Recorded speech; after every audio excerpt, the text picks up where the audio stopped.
So let's start with Professor Kaku. Professor Kaku, you've been a leading forecaster of technology for most of your career.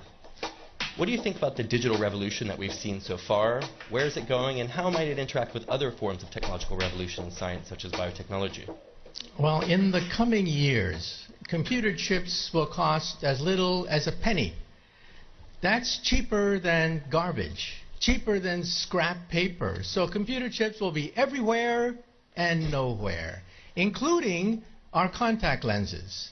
So when we put on our contact lenses and blink, we will go online. And who were the first people to buy internet contact lenses? College students taking final examinations. This means that my students will blink, and they will not have to memorize all the things I've been talking about. This is going to revolutionize education, because we cannot force students to memorize things that they can simply blink and get. And then if you feel sick, you will blink and see RoboDoc.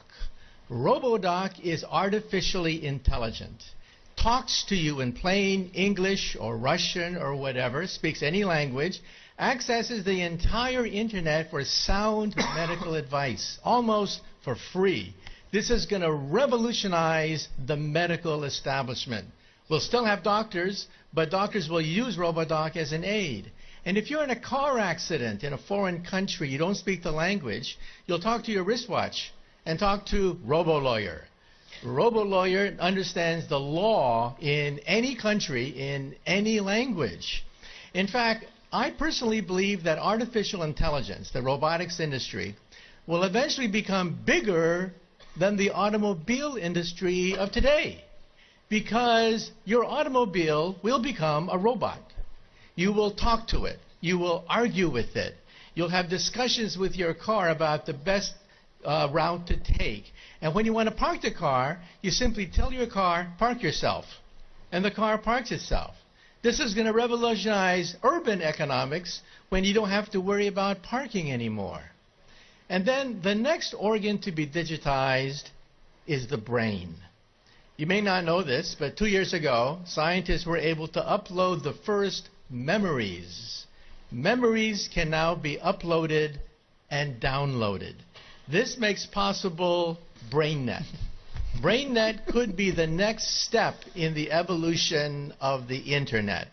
Instead of zeros and ones, instead of text, you'll put emotions, feelings, sensations, memories. Teenagers will go crazy. Teenagers put happy faces at the end of every sentence.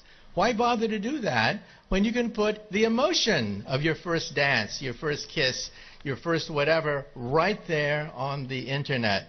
And so in the future, when you walk into a room, you will mentally command the internet. You'll take dictation mentally. You'll turn things on, turn things off, communicate with other people. People will think of you as a wizard of some sort, mentally communicating with everything around you. That's BrainNet. And then biotech is being digitized now. We can create a human body shop. We can create from your own cells, so there's no rejection mechanism. We can create skin, bone, cartilage, noses, ears, blood vessels, heart valves, bladders. Complete windpipes can be grown in the laboratory. The next organ to be grown, by the way, is the liver. So for all you alcoholics in the audience, take heart. We may be able to grow your next liver.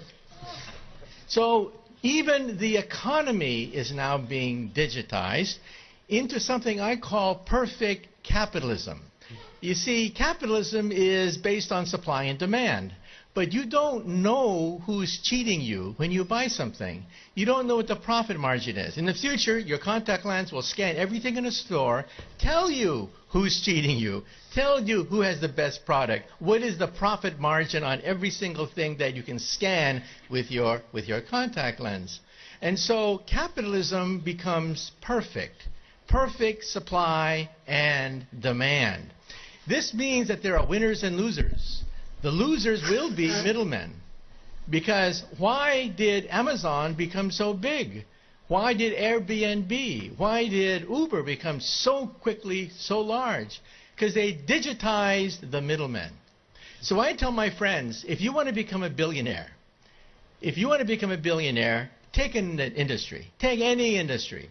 Write down all the places where there's friction, where there is middlemen, where there's obstruction, where there's frustration.